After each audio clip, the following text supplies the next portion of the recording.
Yo guys, what is up? It is your boy Sinja, and today is a bit of a different video, more of a sort of analysis breakdown, kind of, you know, cool kind of new game that came out that does seem to look quite like an Overwatch game, but very different in other aspects, and honestly takes a lot of Overwatch's weaknesses and turns them into a strength instead. Now, for this game, Gundam Evolution came out not too long ago. We're going to be talking about just, the things that they sort of capitalize on that make Gundam Evolution the kind of Overwatch killer. Based on the fact that Overwatch 2 has now come out. And, we're about, a month in since Overwatch 2 came out, and honestly, it doesn't really feel like a sequel. Feels more like a reboot of Overwatch 1 with a couple new characters, couple new things like 5v5 instead of 6v6. And, Gundam Evolution sort of goes back to the traditional style of the 6v6, which is quite nice, honestly, because, you have one teammate in that 5v5 and you just get rolled, then it kind of does become a stomp of a game, because that one person could just throw the game. A 5v4 is much harder to sort of carry and win a game off of compared to a 6v5, honestly. So yeah, just taking a look. Just got some gameplay on the actual thing. This is just me playing Gundam Evolution in the beginning. Obviously, it's been a bit now since the game has come out because I'm late to edit this video and late to actually work on this. But nonetheless, the game actually started out really fun.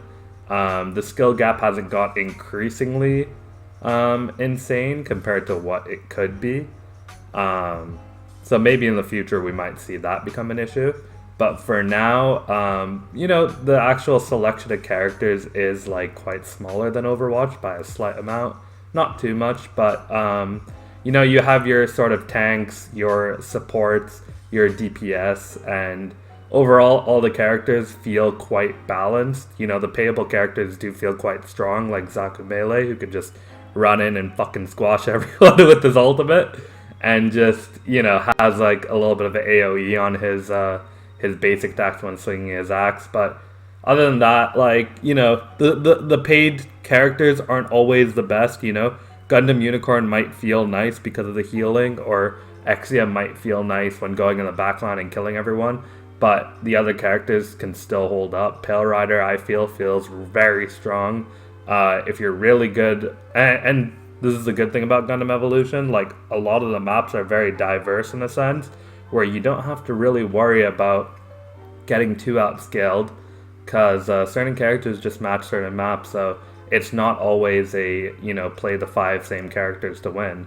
It does become a play, to the advantage, play to the type of map advantages, and taking advantage of certain characters with those certain strengths. For example, on a map like this, it's a bit of a longer map, so you can probably play GM Sniper, hold back in the back, cover bridge, cover the bottom on people coming from the bottom side.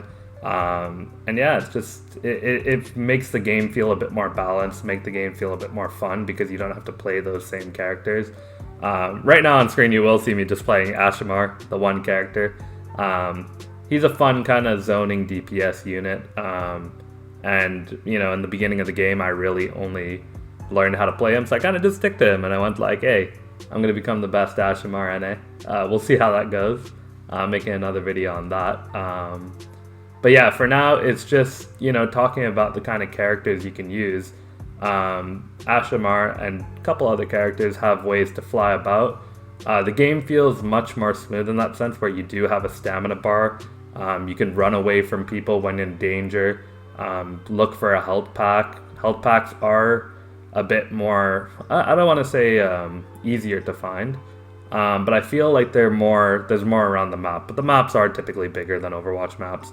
But the good thing is it's not always focused on one point. Yes, in this specific map it happens to be, but for example, like a search and destroy where you're planting, you can plant at 2 different points, or let's say a domination that switches points every now and then. So the kind of objectives in Overwatch 1, Overwatch 2 are really, really boring. I think a lot of people were expecting a shift in Going from Overwatch 1 to Overwatch 2 and the certain types of modes that you would have. But they kind of kept that same domination style. They kept that same, and then they added, a different version of push that felt honestly more wonkier than the first, than the single push on attack and just defend. You actually could push back and forth, so it was kind of like a tug of war. It honestly just made the game even more boring than it already was, because now you're just always focused on one point, and it really sucks, because I feel like what Gundam Evolution focuses on, and here you can see, there's 2 points on the map. I don't know if we're at that point of the video. It should be, but we're at 2 points of the map, and they have a choice to either capture A or B. They also give you a waypoint, which I really like, because the fact that, when you have to, the most annoying thing is getting killed, and then, you have to respawn all the way at the beginning. A waypoint is kind of just, an area that your team captured, you and your team captured, and you can now spawn at to be able to come closer to the points, which make pushing the points, easier. It doesn't make defending much harder, like defending the first much harder. Oh no, sorry, defending the second much harder, but it does make defending the first much harder. Because you have a rush of enemies. But I don't think it changes the excessiveness too much and makes it too unfair. I think it's a good balance, in the sense where you get a mix of both, because when you're on the defense and they get a waypoint, you can also take that to your advantage, capitalize on getting a team kill, taking that waypoint and resetting them back, which does knock down, the time that they have, because now they have to decide, are they going to get the waypoint, or are they going to just go for the bombs and capture the points? So it makes the game, much more, different. You're not always just on one point, like I said, and Overwatch doesn't really do that. Another thing that I really like, and this might be on screen as well, is the fact that you can revive. I think it's honestly really annoying in an RPG sometimes when you come back after just spawning, you're ready to fight, and all of a sudden now you've been killed. And you just have to respawn again. So the fact that you get downed, you don't necessarily get killed straight away. Obviously people can destroy your machine when you're down, but you could potentially get revived as well, which really makes the game more interesting, because then if you're getting revives to then match the point, it makes it a more entertaining game in that aspect as well. One revive can save the whole game essentially. One ult can also change the game, but not too dramatically.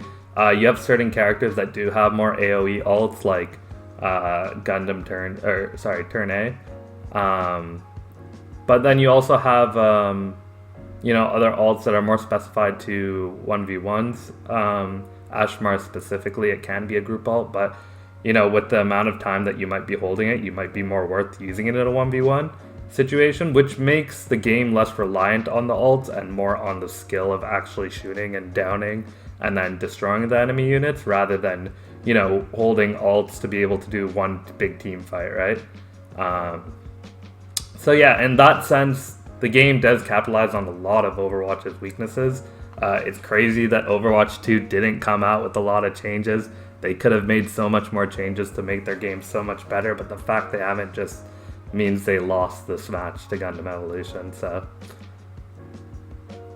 and yeah, that's the end of the video. I hope you guys all enjoyed. Make sure to like, comment, and subscribe. Follow me up on YouTube, and I'll talk to you guys later. Peace.